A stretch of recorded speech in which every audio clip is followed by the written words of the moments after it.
पिछली वीडियो में आपने जाना कि what is economics and what are economic activities.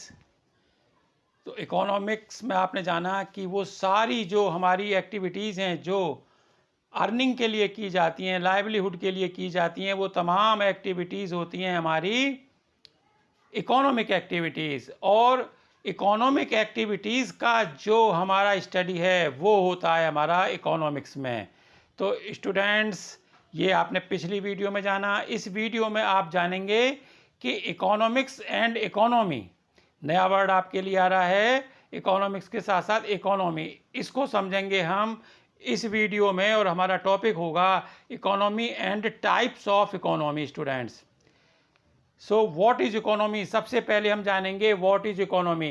In every country a person is engaged in various types of economic activities to earn his livelihood, whether it is a teacher और a shopkeeper. Students, अपने आसपास अपने समाज में हम ये देखते हैं कि हर देश में जो भी व्यक्ति हैं वो किसी न किसी प्रकार की, विभिन्न प्रकार की जो हमारी आर्थिक क्रियाएं इकोनॉमिक एक्टिविटीज़ मीन्स वो एक्टिविटीज़ जो धन कमाने के उद्देश्य से की जाती हैं, अर्निंग के हिसाब से की जाती हैं, अपने जीवन यापन के लिए की जाती हैं।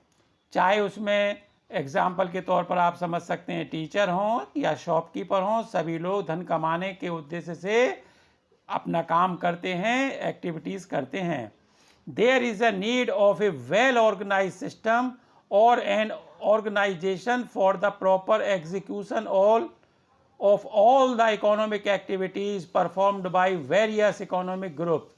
ये जितने भी हमारे ग्रुप्स हैं जो अपनी एक्टिविटीज़ को अर्निंग के लिए करते हैं, इनके लिए एक ऐसा वेल ऑर्गेनाइज सिस्टम का होना ज़रूरी है जिससे कि ये सारी गतिविधियाँ, ये सारी एक्टिविटीज़ प्रॉपरली एग्जीक्यूट हो सकें, प्रॉपरली लागू हो सकें हैं, क्रियान्वयन में आ सकें। ये सारी एक्टिविटीज़ ये ज़रूरी है। स्टूडेंट, सच अ सिस्टम और an organisation is known as economy. इस प्रकार की कोई भी व्यवस्था जो हमारी इन एक्टिविटीज़ को वेल ऑर्गेनाइज करती है, सिस्टम को प्रॉपर एग्जीक्यूट कराने में हेल्प करती है, वो हमारी कहलाती है स्टूडेंट्स इकोनॉमी। यही हमारी इकोनॉमी है जिसमें हमारी इन सारी एक्टिविटीज़ का वेल ऑर्गेनाइजेशन होता है। स्टूडेंट्स, तो आपने जाना ये हमारी है इकोनॉमी।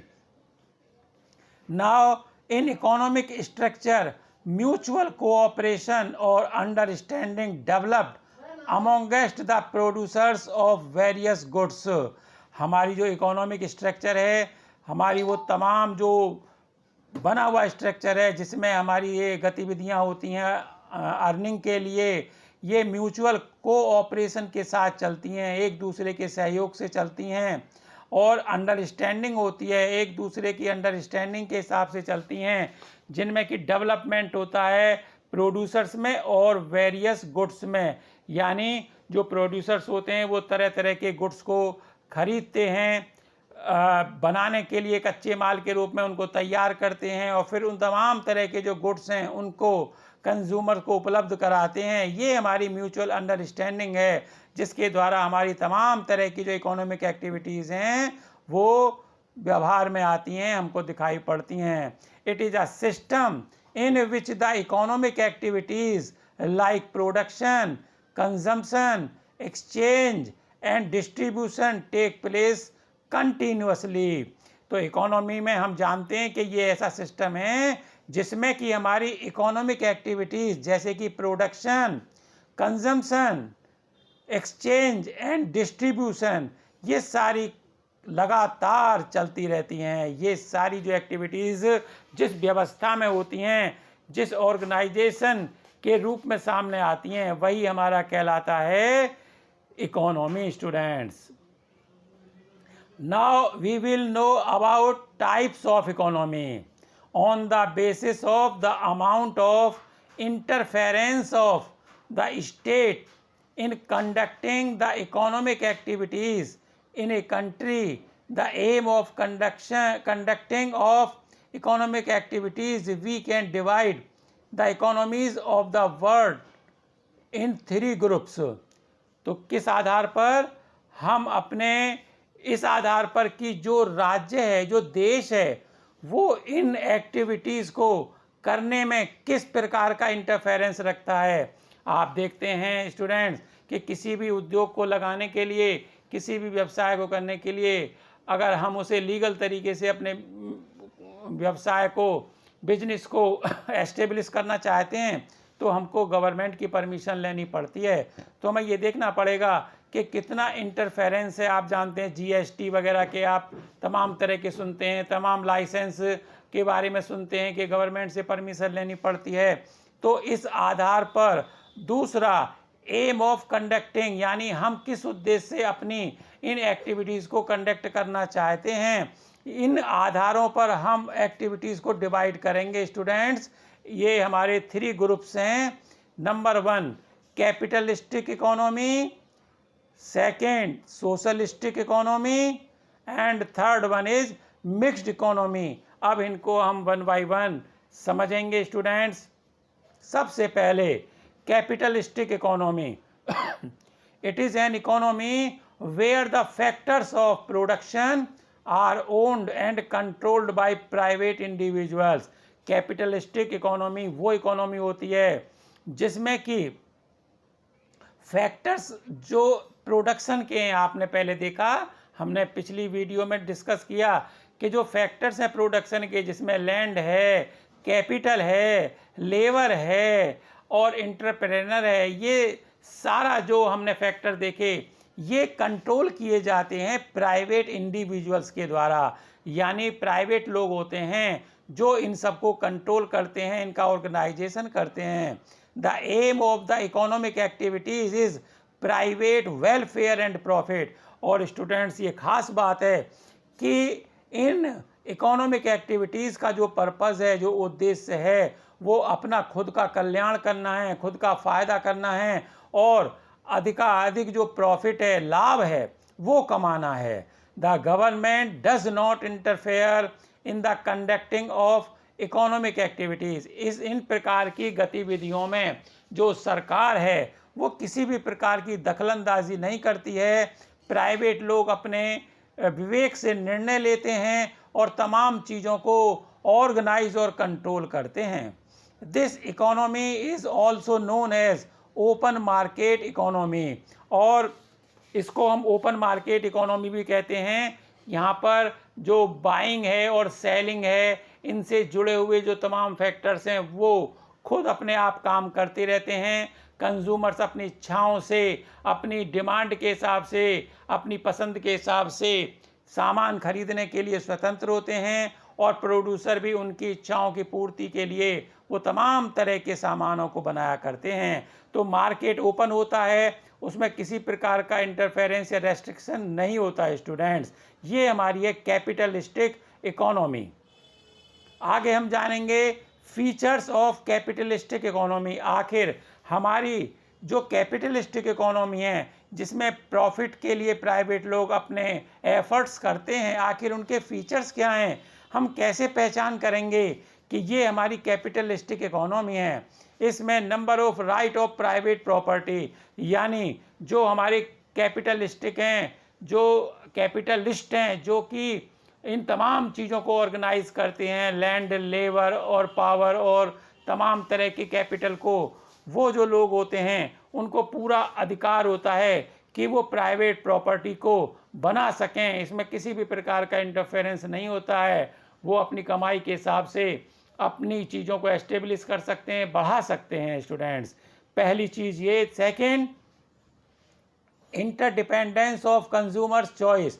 इसमें जो कंज्यूमर होते हैं वो इंडिपेंडेंस होते हैं, यानी कंज्यूमर अपनी इच्छा से, जो उपभोक्ता होते हैं, इन चीज़ों को यूज़ करने वाले लोग, वो बिल्कुल स्वतंत्र होते हैं और मार्केट से अपनी इच्छा के अनुरूप चीज़ों को ख़रीदा करते हैं। इसमें भी किसी प्रकार का रेस्ट्रिक्शन नहीं होता है स्टूडेंट।